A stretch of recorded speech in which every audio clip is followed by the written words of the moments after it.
Everyone, आशा करती हूँ तुम लोगों ने मैंने जो लक्ष्मण मूर्छा और राम का बिलाप का मैंने जो कवि परिचित दिया है वो ऑलरेडी सुन लिए होंगे। अभी हम पढ़ेंगे कविता। तो चलो चलते हैं। उन्होंने क्या बोला याद है ना? मैंने बोला था कि अभी हम क्या पढ़ेंगे कि जब उनको लक्ष्मण का वदन शरीर मूर्छा हुआ शरीर मिल गया तब राम के मन में क्या था वो हम पढ़ेंगे। तब प्रताप उर राखी प्रभु जन ही नाथ तुरंत। जब लक्ष्मण का मूर्छा हुआ शरीर श्री रामचंद्र को मिला, यहाँ पे प्रभु भी नाथ भी श्री रामचंद्र है। प्रताप उर यहाँ पे रामचंद्र के बारे में बोला गया है कि जब लक्ष्मण का घायल हुआ मूर्छा हुआ बदन श्री रामचंद्र को मिला तब उन्होंने क्या किया, जल्दी से तुरंत, देखो यहाँ पे लिखा हुआ है तुरंत उसने क्या किया, लक्ष्मण को अपने गोद में उठा लिया। ठीक है, अपने गोद में उसको तुरंत उसको अपने गोद में रख दिया। फिर अस कही बल शील गुण प्रभु पात प्रीति अपार। कि अस कही मतलब अस मतलब आंसू। ठीक है, अस कही बल मतलब वो उसको इस हालत में देखकर वो क्या करेंगे क्या नहीं वो कुछ समझ में नहीं आ रहा था उनको। प्रभु पद प्रीति अपार, उनका पद प्रीति मतलब चंचल हो उठा था। ठीक है, रामचंद्र चंचल हो उठे थे कि अभी क्या करेंगे क्या करना चाहिए। पूरा उनका हालत बहुत खराब हो चुका था। मन मुहु जात सराहत पुनि पुनि पवन कुमार। क्या बोला? मन मुहु पवन कुमार यहाँ पे है हनुमान को बोल रहे थे श्री रामचंद्र कि मन मुहु, मन मेरा, महु मन मेरा, जात शरारत मतलब चला जा रहा है, मतलब मेरा मन पूरा अवचेतन हो जा रहा है। मैं क्या करूँ समझ में नहीं आ रहा है, छटपट कर रहा है मेरा मन। पुनी पुनी मतलब बार बार वो पवन कुमार को बोल रहे थे कि ये पूरा यह चार लाइन में क्या है कि जब लक्ष्मण का मूर्छा हुआ शरीर श्री रामचंद्र को मिला तब वो पूरा पागल हो चुके थे। तुरंत ही उन्होंने अपने गोद में उनको उठा लिया और उसको देख के उसका मुंह देख के वो विचलित हो उठे थे और बार बार मन के बारे में कि उनका मन का क्या अवस्था है वो पवन कुमार को यानी हनुमान को बोल रहे थे कि ये क्या हुआ, मैं अभी क्या करूं। मन चंचल हो उठा था, पद चंचल हो उठे थे कि रामचंद्र अब क्या करेंगे। ठीक है, ये है इसका सारमर्म।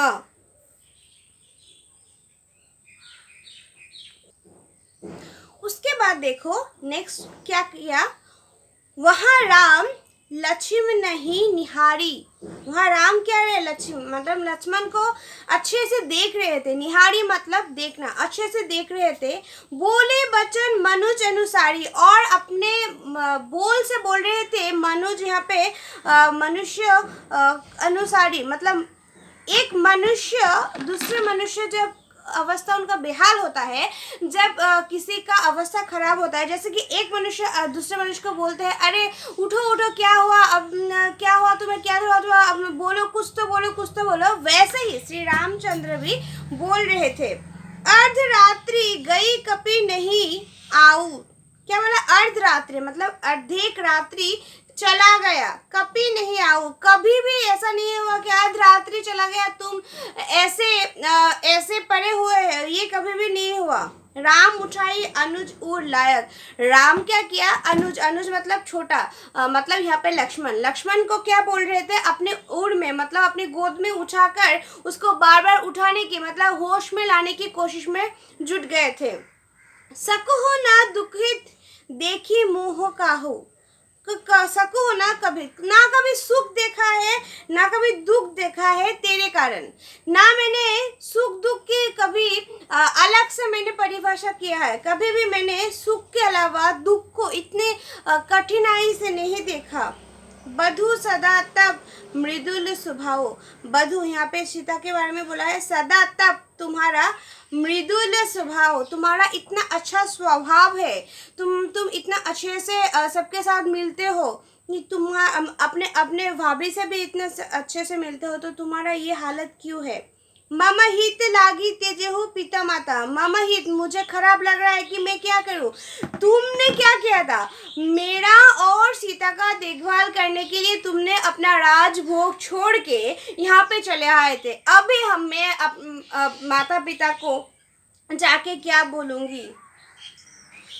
सहु विपिन ही में आतप बाता। सहु वो लोग कैसे सहन कर पाएंगे तुम्हारा ये अवस्था, ही आताप बाता, तुम्हारा ये वार्ता मैं कैसे उनको भेजूं, तुम्हारा ये जो हालत है मैं उनको कैसे दिखाऊं। तुम इतने सहज सरल एक विद्वान थे, तुम्हारा ये हालत क्यों हुआ। मैंने जो कभी भी मैंने सुख के सिवा दुख को इतने नज़दीक से नहीं देखा तुम्हारे लिए, क्योंकि तुम हमेशा मेरे साथ साए की तरह थे। तो अभी ऐसा क्या हुआ कि तुम मेरे साथ नहीं हो। तुम प्लीज़ अपना आंखें खोलो। सो अनुराग कहा अब भाई। सो अनुराग, मेरे मन में तुम्हारे लिए क्या है, बहुत सारा प्यार है। उठो ना सनी मामा बच्चा बिकलाई, मुझे उठो ना प्लीज, तुम उठ जाओ। बार बार मैं तुम्हें बुला रही हूँ, तुम सुनो और फिर तुम उठ जाओ। विचलित मत करो बिकलाई, मैं तुम्हें बोल रही हूँ, मुझे और कष्ट मत दो, तुम उठ जाओ, आंखें खोलो। जो जनत हो बन बधु बिछहु, जो जिस कारण से बन बधु बिछहु, कि जिस कारण से सीता चले गए हैं, सीता मेरे साथ चले आए हैं, तुमने क्या किया मेरे लिए सीता के लिए, तुमने ये सब छोड़ के वन में मेरे साथ आए हो, मेरे पत्नी के साथ आई हो। पितु वचन मनत ही नहीं हो, पिता ने तो तुम्हें वचन नहीं दिया था, पिता ने तो मुझे बोला था यहाँ पे आने के लिए, लेकिन तुम आए। सुत बीत नारी भवन परिवारा, तुमने क्या किया, तुम्हारा बंधु, सुत बंधु, तुम्हारा संसार, तुम्हारा पत्नी, तुम्हारा भवन परिवार सबको छोड़ के मेरे साथ आए थे। हो ही जाहिंग जंग बारहिंग बारा, तुमने दो हिंग जाहिंग मतलब तुमने अपना सब कुछ छोड़ के, अपना जो मन चाहने वाला चीज़ है वो भी छोड़ा, जो तुम चाहते थे वो भी छोड़ा, तुम्हारा जो संसार है वो भी छोड़ा, सब कुछ छोड़ के तुमने क्या किया मेरे साथ 12 वर्ष के लिए, 14 वर्ष के लिए कहाँ पे आ गए, वनवास को आ गए। अस बिचारी जिहु जगह ताता, अस बिचारी मतलब ऐसा कोई इस जगत में कोई भी नहीं है कि अपने अपने भ्राता के लिए, बड़े भ्राता के लिए वो सब कुछ छोड़ के ऐसे आ जाए।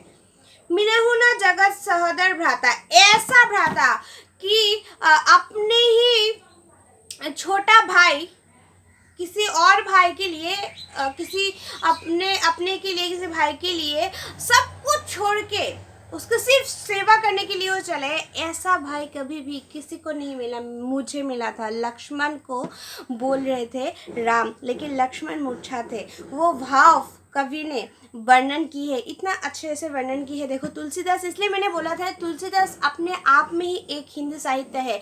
राम के मन में लक्ष्मण के लिए क्या है, वो इतना अच्छे से पुंख के रूप में उन्होंने विश्लेषण किया है कि हम भी सोच रहे हैं कि हाँ शायद राम ने ऐसा ही बोला होगा।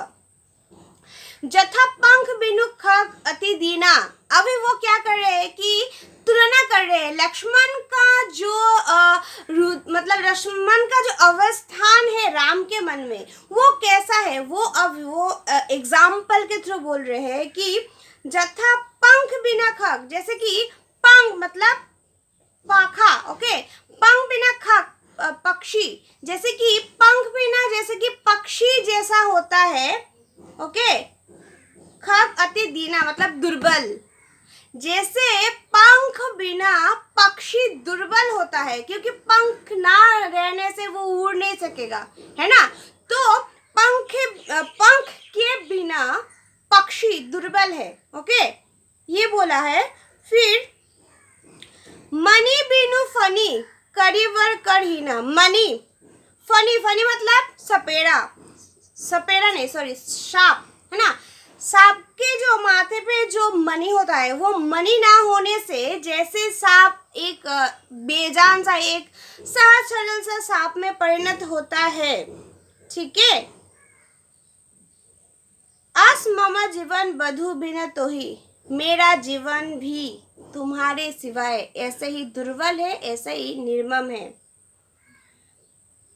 जो जड़ देव जीवाय मोहे, जो बोला है जो जड़, जैसे कि ऐसा अगर जड़ी बूटियाँ हो जिससे मैं तुम्हें बचा सकती हूँ, क्योंकि मैं क्या हूँ, पंख बिना जैसे कि पक्षी दुर्बल है, मणि बिना जैसे कि फनी दुर्बल है, वैसे ही तुम्हारे बिना मैं दुर्बल हूँ, मैं अधूरा हूँ।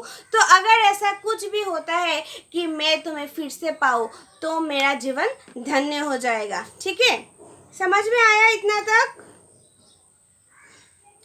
अच्छा, जिनहु अवध कबह मोहलाई, नारी हेतु प्रिय भाई गवाई। ये एक लाइन उन्होंने बोला है कि तुम एक ऐसा भाई हो जिसके लिए मैं पागल हूँ। क्यों? क्योंकि दूसरा पत्नी आ जाएगी मेरी लाइफ में।